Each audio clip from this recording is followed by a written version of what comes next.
Good morning dear student, class 9th का आपका प्रश्नावली 1D है जो आज हम आपको हल कर रहे हैं। देखिए क्वेश्चन क्या है, आपको दिख रहा है। बताइए नीचे दी गई संख्याओं में कौन कौन परिमेय है और कौन कौन अपरिमेय। ये आपको ऑप्शन दिया है क्वेश्चन में। पहले में आपको देखिए बताइए नीचे दी गई संख्याओं में कौन कौन परिमेय और कौन कौन अपरिमेय है। तो पहला आप क्वेश्चन के लिए हम इसको वैसे देख कर नहीं बता सकते, इसको हल करते हैं। आपका पहला सवाल है, पहला है आपका 2√5। तो कह रहा है यह परिमेय है या अपरिमेय। तो हम ये कहेंगे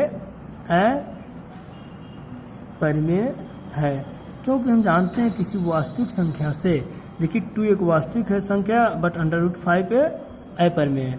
किसी वास्तविक संख्या से जब हम अपरिमेय को घटाते हैं तो ऐसा पूरी जो हमारी डिजिट है अपरिमेय होती है। आपका क्वेश्चन नंबर दूसरा देखिए क्या है, 3 प्लस के √23 माइनस के √23। तो ये हमारा क्या है, परिमेय होगा या अपरिमेय। तो इसको हम हल करते हैं तो ब्रैकेट तोड़ते हैं। 3 प्लस के √23 माइनस √23, तो आपका 23 और माइनस 23 क्या हो जाएगा, कैंसिल हो जाएगा। आपका बचेगा 3, और 3 क्या है, एक वास्तविक संख्या है, इसलिए क्या हो गया, हम कह सकते हैं परिमेय है। क्या है, परिमेय है। ठीक है, क्योंकि यह वास्तविक संख्या है। आपका क्वेश्चन नंबर 3 देखते हैं क्या है, 2/7/7/7। तो देखिए बेटा, यहाँ किसी वास्तविक संख्या से परिमेय को जब कराते हैं तो अपरिमेय हो जाता है। यहाँ भी 2 वास्तविक है, √7 अपरिमेय है, 7 वास्तविक है, √7 हमारा क्या है, अपरिमेय। बट ये बटे में है तो हम इसको ऐसे भी लिख सकते हैं, 2/7 इंटू √7/√7 लिखा जा सकता है। और √7 से कटेगा क्या हो जाएगा, 1 हो जाएगा। आपका अगला स्टेप में हो जाएगा 2/7, क्या हो जाएगा, 2/7। और 2/7 एक रेशनल नंबर है, तो इसलिए यह क्या है, यह परिमेय है, यह परिमेय है। ओके, आपका वो क्वेश्चन नंबर, चलिए देखिए 4th क्या कह रहा है। चलिए मैं इधर सॉल्व कर देता हूँ। 4th है 1/√2। तो ये क्या है, अपरिमेय है, क्योंकि 1/√2 है तो क्या है, अपरिमेय है। क्यों, इसको रेशनलाइज किया जाए तो 1/√2 इंटू √2 न्यूमरेटर दोनों में करेंगे गुणा, तो ऊपर हो जाएगा √2/2। तो √2 अपरिमेय है। अपरिमेय के वास्तविक संख्या डिवाइड कर रहे हैं तो जो भी प्राप्त होगा वह अपरिमेय होगा, इसलिए क्या अपरिमेय है। 5वां आप देख लीजिए, 2/5। 2/5 हमारा अपरिमेय है और 2 क्या है, वास्तविक है। तो किसी वास्तविक से अपरिमेय गुणा कराया जाता है तो वह संख्या क्या हो जाता है, अपरिमेय हो जाता है। तो यह पूरा अंक क्या है, अपरिमेय।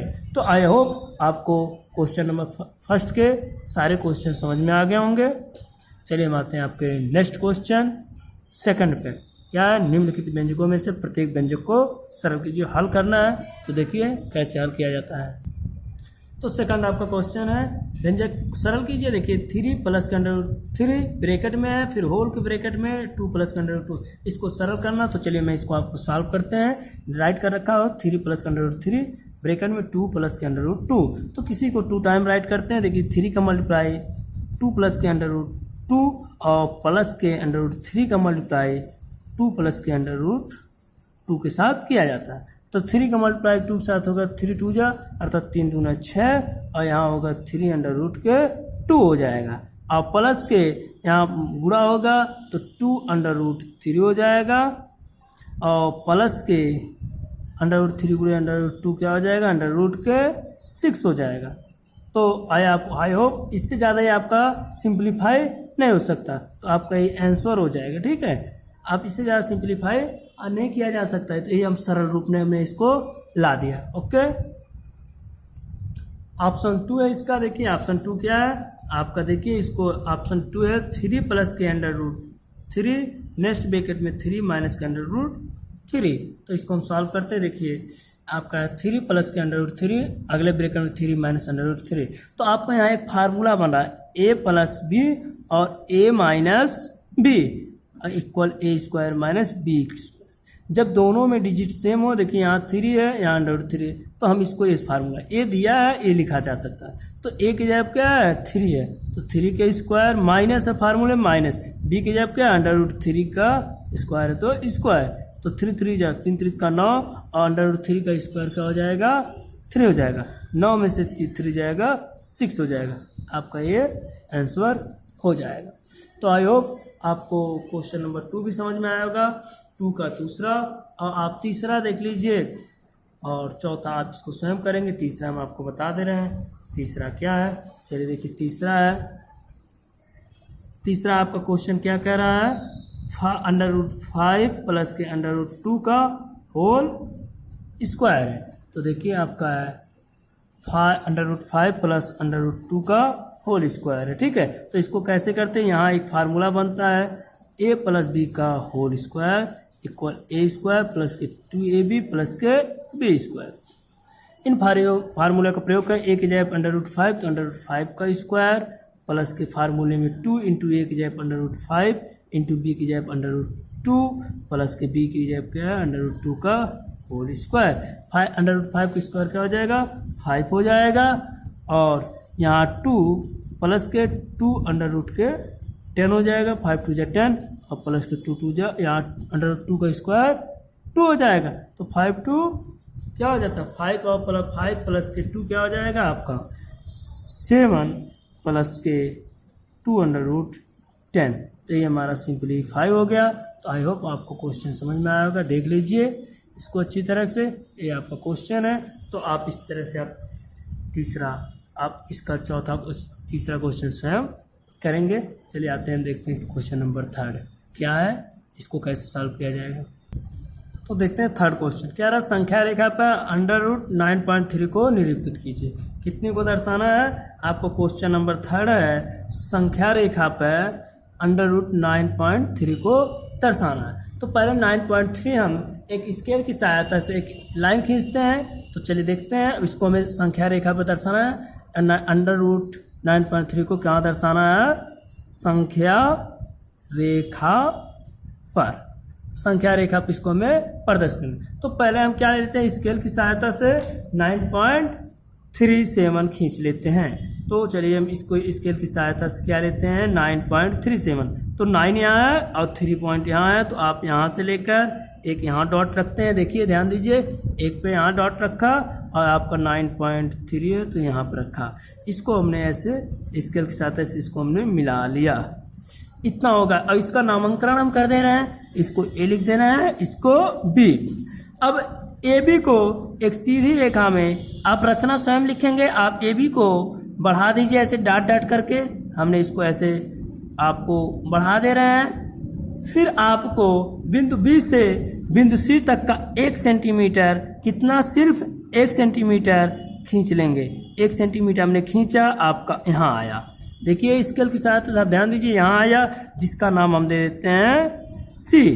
तो 9 पहले हमने क्या किया, पहले में हमने लिखा, अभी रचना लिख देंगे। पहले हमने क्या लिखा ए बी, हमने लिखेंगे 9.3 सेंटीमीटर का एक रेखा ए बी खींचा। बिंदु सी को बिंदु बी से बढ़ाया तो बिंदु सी तक का एक इकाई खींचा, 1 सेंटीमीटर खींचा। अब हम चौथा स्टेप में क्या ले, ए और सी का अर्धक खींचते हैं। ए और सी के अर्धक खींचने के लिए हम अपना प्रकार लेते हैं। प्रकार को इस लाइन से आधा से ज्यादा खोल देते हैं। देखिए ए आधा से ज्यादा खोल कर एक आर्क यहाँ लगाया, ध्यान दीजिए, और सेम उसी तरह एक आर्क नीचे लगाया। और आप इसको फिर पुनः ए को केंद्र मानकर एक आर्क यहाँ लगाया और एक आर्क यहाँ लगाया। अब दोनों ए बिंदु जहाँ कट कर रहे हैं, ध्यान दीजिए, ए जहाँ कट हुआ है, देखिए आपका यहाँ एक कट हुआ है और एक यहाँ, ए बिंदु और इस बिंदु को हम क्या करते हैं, स्केल की सहायता से मिलाते हैं। तो मिलाने के बजाय जहाँ इस पे जहाँ कट होता है, इसका अर्धक होता है। AC का अर्धक होता है ए बिंदु, जिसको हम ले लेते हैं O। ओके, इतना तक समझ में आया? तो इतना आपको समझ में आ गया। अब क्या करेंगे, अब चाहे O को केंद्र मानकर OA चाहे OC का एक त्रिज्या लेंगे। क्या लेंगे, OA या OC। तो O को केंद्र मानकर हम इस पॉइंट को ऐसे रखेंगे, आपको ओ को देखिए केंद्र मान लिया गया, ध्यान दीजिए। इसको हम ऐसे करेंगे, आपका जो आ जाए पॉइंट ए पे। देखिए इधर का त्रिज्या ध्यान दीजिए, देखिए हमने ऐसे लिया है, चाहे आप इधर लेते तो वह सी पे आता, कहाँ आता, पॉइंट सी पे आता। देखिए तो हम इसको ओए को केंद्र मानकर ओए की एक त्रिज्या लेकर एक अर्धवृत्त खींचते हैं। क्या खींचते हैं, एक अर्धवृत्त खींचा जाता है। तो चलिए एक अर्धवृत्त खींचते हैं, ध्यान दीजिए। हम क्या खींचा, एक अर्धवृत्त खींचा। पुनः अब एक काम करने के पुनः बिंदु बी से आप इस पर एक लंब डालते हैं। तो लंब कैसे डाला जाता है, बी को केंद्र मानकर एक अर्धक आधे से ज़्यादा दूरी को हम ऐसे चौंप लेते हैं। देखिए आपको, या आप डायरेक्ट कर सकते हैं, आप ऐसे भी कर सकते हैं। डायरेक्ट भी आपको करने आ रहा है तो आपको ऐसे सीधे एक लाइन जाएगा जहां एक कट होगा, इस पॉइंट को ऐसे लंब ऐसे भी कर सकते हैं, या आप उस तरह से अर्धक आप 90 डिग्री बनाने आपको आता होगा। 90 डिग्री बनाएंगे, जहां ऐसे आपको कहीं कट होगा, आप कट होने के फोर्स को ऐसे इससे मिलाएंगे, आपका यहाँ होगा। जिस पॉइंट को नाम जो इस रेखा, इस सरवृत्त पर जहां एक कट करेगा लंब, हम यहाँ डी मान लेते हैं। अब हमें प्राप्त हुआ बी डी दूरी कितनी प्राप्त हुई, 9.3। हमें बी डी दूरी जो प्राप्त हुई 9.3 प्राप्त हुआ। ये बी डी दूरी हमारी है 9.3 हम मान लेते हैं। अब आगे हम क्या है, इस बी और डी को, इस आर्क को हम इसको यहाँ केंद्र मानकर ऐसे एक त्रिज्या लेकर हम एक अर्धवृत्त ऐसे खींचते हैं। देखिए कट किया, आपको जहाँ कट करेगा आपको यहाँ पर कट किया, इस बिंदु का नाम हम दे देते हैं P। क्या नाम देते हैं, P। तो आपको यहाँ से B से P तक की दूरी इक्वल हमें यहाँ प्राप्त हो गया BD इक्वल PC, या BC कह सकते हो, BP। BD को जितनी दूरी है उतनी दूरी है, तो ये दूरी हमारा हो गया आपका √9.3। यहाँ से यहाँ तक की दूरी हो गया 9.3। तो हमने संख्या रेखा पर दर्शा दिया। अब इसको रचना करना होता है, हम रचना में यहाँ लिखे दे रहे हैं आपको, ठीक है। आप रचना देखिए कैसे करते हैं। रचना हम करते हैं, क्या करते हैं, रचना हम करते हैं। तो रचना में हम देखते हैं क्या होता है। तो पहले क्या करेंगे, एक रेखाखंड खींचेंगे, एक रेखाखंड कितना 9.3 इकाई खींचा।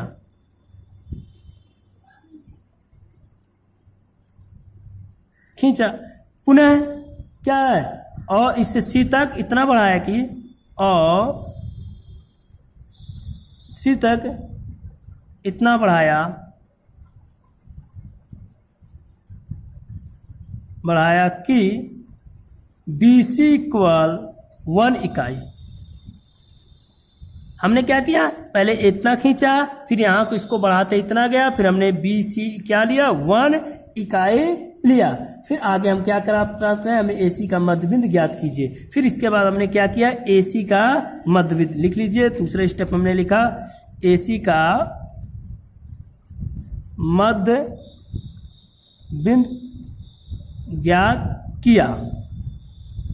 AC का मध्यबिंदु ज्ञात किया, जो हमें प्राप्त हुआ O। AC B का, A B नहीं, AC का मध्यबिंदु ज्ञात किया, जो हमें ज्ञात किया। तो ज्ञात किया तो O को केंद्र मानकर, O को केंद्र मानकर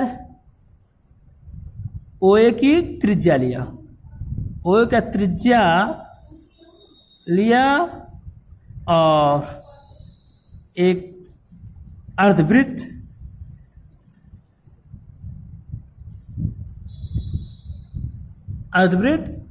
खींच। पुनः ध्यान दीजिए, पुनः क्या किया, BD परपेंडिकुलर AC खींचा। इस AC रेखा पे एक BD परपेंडिकुलर खींचा, BD परपेंडिकुलर AC खींचा, जो कि अर्धवृत्त बिंदु D पर कट करती है। जो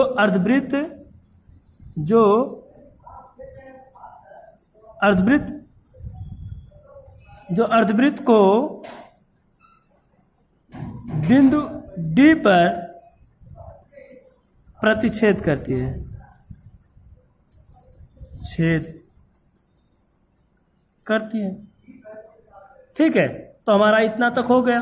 तीसरा क्या किया, हम BD की त्रिज्या लिया, BD की त्रिज्या लेकर B को केंद्र मारकर एक चाप खींचा। पुनः हमने क्या किया,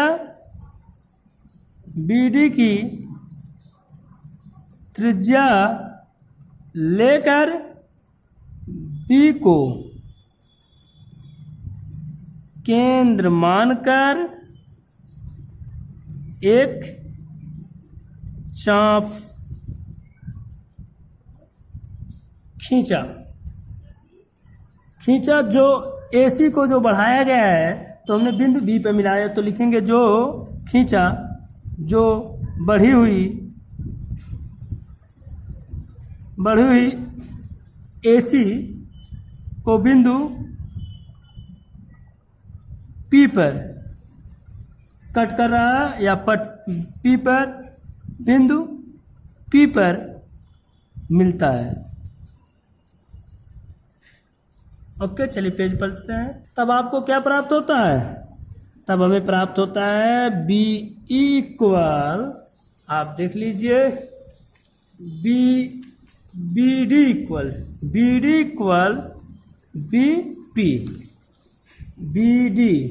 BD इक्वल BP इक्वल आपका प्राप्त होता है √9.3 इकाई। आपका ये संख्या रेखा पर प्रदर्शन BD इक्वल BP इक्वल 9.3 इकाई है। तो आप इसको ध्यान से देख लीजिए, हमने इसको रचना भी किया, आपको यहाँ फिगर को अच्छी तरह से बनाया है, आपको बहुत अच्छे से बना है। आप इसको इधर हमने रचना कर रखा है, आप रचना आप खुद कर लेंगे।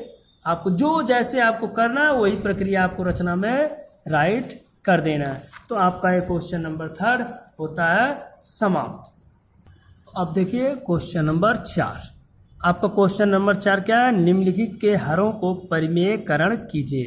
तो इनमें से सभी को परिमेयकरण करना, तो 1 पहला हम आपको सॉल्व करते हैं। देखिए क्या है, 1/√7। तो 1 पहला इसका है 1/√7।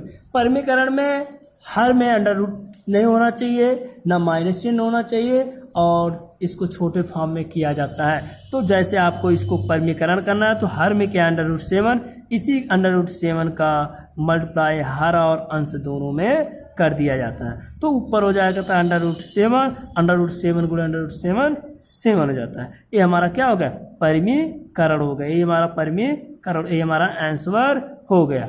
अब आपका क्वेश्चन नंबर 2 इसका क्या है, आपका 1/√7 माइनस √6 इसका परिमेयकरण करना। तो ऐसे सवालों में अंक वही होते हैं, यहाँ माइनस है तो प्लस हो जाएगा और अंश हर में गुणा कराएंगे। तो हम लिख सकते हैं √7 प्लस √6 का अंश और हर में गुणा करने पर। तो चलिए अंश और हर में गुणा करते हैं। तो आपका क्या है, 1/√7 माइनस √6 है। इसमें अंश और हर में जब गुणा कराते हैं तो √7 प्लस के √6 अपॉन √7 प्लस के √6। इसका जब गुणा हो जाएगा तो आपका क्या हो जाएगा, ऊपर आ जाएगा √7 प्लस के √6, और यहाँ a और b का फार्मूला बन जाएगा a प्लस b, और अगला हो जाएगा a माइनस बी का फार्मूला बनता है। तो क्या होता है, a² माइनस b²। इस फार्मूले में अर्थात यहाँ √7 का स्क्वायर माइनस √6 का स्क्वायर। तो जब सॉल्व करेंगे तो √7 प्लस √6 अपॉन यहाँ हमारा हो जाएगा 7 माइनस 6, और 7 माइनस 6 क्या हो जाएगा, 1 हो जाएगा। √7 प्लस के √6 अपॉन 1, तो एज वेल अपॉन 1, तो √7 प्लस के √6 इसको हम राइट कर सकते हैं। तो हम इसको परिमेयकरण किया तो हमारा आंसर ये हुआ। ओके, तो आई होप आपको सारे वीडियो समझ में आए होंगे। आप क्वेश्चन नंबर 4 तक कर लेंगे। इसी तरह क्वेश्चन नंबर 5 में प्रत्येक के हर का परिमेयकरण करना है। तो क्वेश्चन नंबर 4, 5 आप स्वयं करेंगे आपके लिए। बाकी जो इजीली है आपको क्वेश्चन नंबर 6, 7 और बाकी नीचे के हम आपको अगले वीडियो में आपको बताएंगे। चलिए धन्यवाद, आपका दिन शुभ हो। जय हिंद, जय भारत।